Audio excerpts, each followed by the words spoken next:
Dito ma'am, magbibigay siya pero hindi yung continuous. Pag na-detect niya ma'am na walang pong nakakabit na hose. Ganun siya ma'am ka-safety. For example ma'am, kabitan ko ng hose. Open mo lang ma'am. Ma'am, walang gas. Press ka ng isa. Pag press mo ma'am, luto ka na. Ma'am, pag tapos na kayo magluto, dito na lang kayo magpapatay. Hindi na kayo magpapatay ng tangke. Always open akala mo ko kasi tangke ito, mo. Kahit open niya, Hindi pwede. ma'am, kasi katulad yan ma'am, may singaw regulator mo. Continuous yan habang nagluluto ka. Masayang yung gas mo. Tapos delikado ma'am, yung halimbawa, naiwan mo nakabukas to, tapos sumisigaw, tapos yung gas, sa loob na ng bahay, umiikot. Iwasan nyo ma'am, yung explosion. Doon talaga yung mas delikado yung explosion. Pagkulob yung bahay natin. Kung ngayon ma'am, di ba, pag inopen ko, luto ka na. Ma'am, tanongin kita, halimbawa, nahugot yung habang nagluluto ka, yung pwede mangyari. Di ba, mag-aapoy. Ma'am, pag may safety ka ma'am, kahit magluto ka dyan, nahugot yung hose mo sa likod or sa harap, ma'am, hugutin ko ma'am. Pag nahugot yan ma'am, automatic, shut off lang siya. Naglalak. Parang breaker mo sa kuryente. Ito ma'am, hindi. Pag may butas yung hose, yung bago ngayon, no? matagal na yun ma'am, hindi lang talaga nilalabas sa market kasi iniwasan talaga ma'am peke. Kagaya ma'am nung nakabili ma'am yung kapatid niyo ba? Saan niyo ba po nabili yung Sa ganun? safety department yan, mga ganyan madam. Meron yan doon ma'am. Ngayon po ma'am, Nasa mga halagang 5? Oo, nasa ganyan ma'am. Pero mahal nung bili ng kapatid niyo ma'am, siguro dati po. Naloko na rin siguro yun na-scam lang ba? Pero Siyempre, lako lang eh. Ay, mahal nun ma'am. Ang kaati lang kasi yung asam ate Pero ko hindi kasi naman po siya safety scam ma'am lang. kasi may naiwan sa kanya eh. Baong masama lang ma'am. Pero yung sabi ng ate ko, ganito din daw yun sa kanya. Hindi masama yun ma'am kasi baka mamaya ma'am, meron pa sila siyang back safety. Kasi pag may back safety ma'am, talagang mahal talaga yun ma'am. So, ganito siya madam. Pag halimbawa may butas yung hose mo ma'am, kahit anong press mo, walang ibibigay na gas.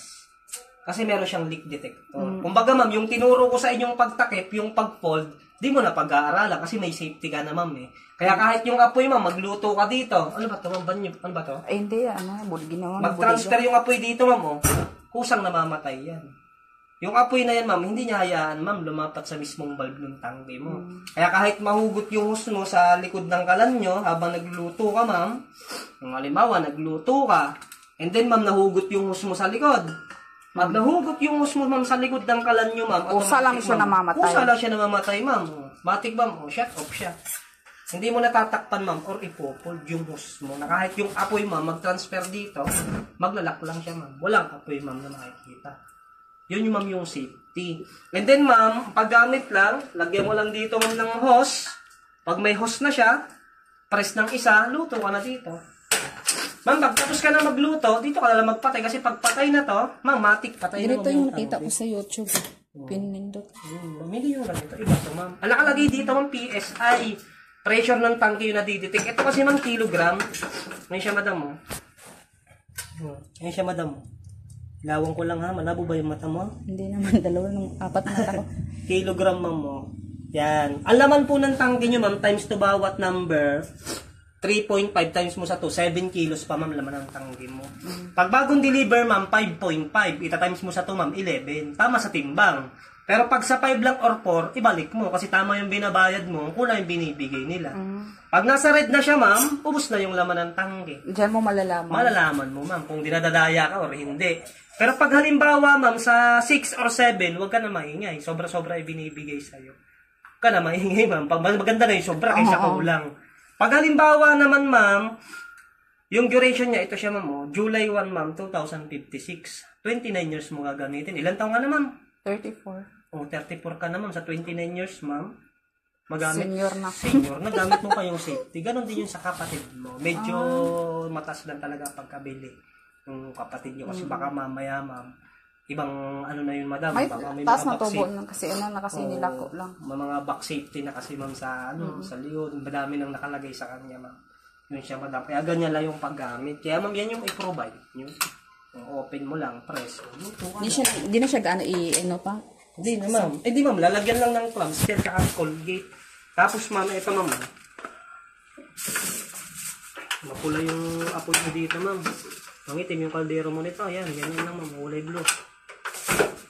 I-adjust kasi sa ilalim. Yan siya ma'am.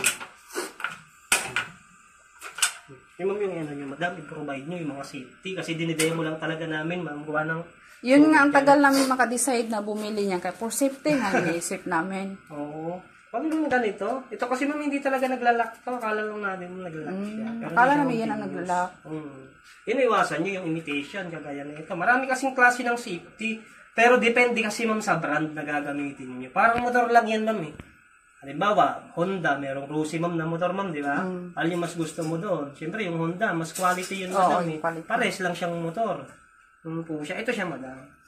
Iwasan nyo dyan. Pag halimbawa, willing ka, ang price kasi ng safety, commercial price namin sa office, kung makapunta kayo doon, nasa 4,980 siya.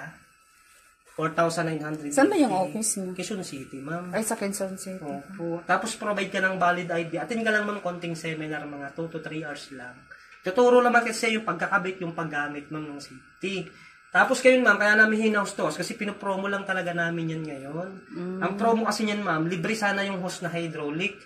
Tapos ma'am, 3,490 lang sana siya ngayon.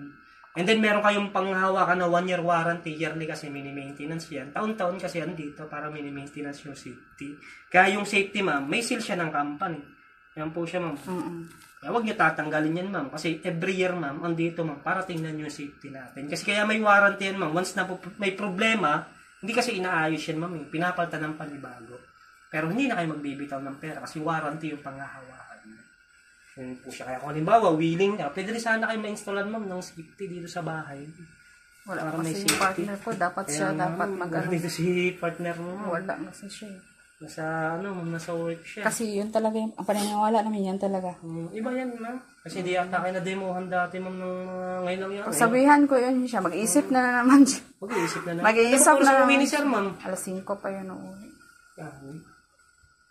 Kumaya pa pala yun. Past 5 pa makarating yun kaya pupunta pa siya ng Robinson. At tabi ma'am ha? Pag-ipunan muna namin yun. May safety ka sana. Kasi yan talaga ang hinahanap namin for safety talaga. Apply ko lang yung katrabaho mo. Ano ba ito ma'am? Barangay ano ba to? Barangay Fatima. Okay, galing kasi kami dito kay Sir Roberto Ordan, chairman po. Para mag-house to house. Nakapag-coordinate kami dyan ma'am para mag-ano sa pinaka-barangay natin para mag-house to house sa inyo, magturo ng mga safety. Kung willing kayo, magkameron, pwede rin kayong kapitan ng safety ma'am. Yun po siya. Kaya sayang sana ma'am sa inyo. Para may safety sana kayo. Then, yung sa tindahan dyan, ito ba ganyan ang gamit nila? Ewan ko lang ma'am, andyan kasi yung kasama ko. Dalawa kayo? Madami kami dito. Madami kami, isang ma'am, isang service. House to house kami dito ma'am. Sayang na, parang meron ka na safety. Sayang. Kung pag-decide ka ma'am, para may safety ka. Tulad dito sa mga sayang yung gas mo. Nilagyan mo ng bulaan ng sabon ma'am. Umano siya ma'am. Sabihan ko ng isa, maghanap na naman kami ng hose. Ayun, yan lang. Maghanap na naman kayo. Maghanap na naman kami. Mag-isip. Ang dami na nga namin ganyan. Nasa rin ba yung ganito ma'am? Nakatago. Nakatago. Wala alam kung saan na nakalagay. Sayang ma'am, may safety ka na.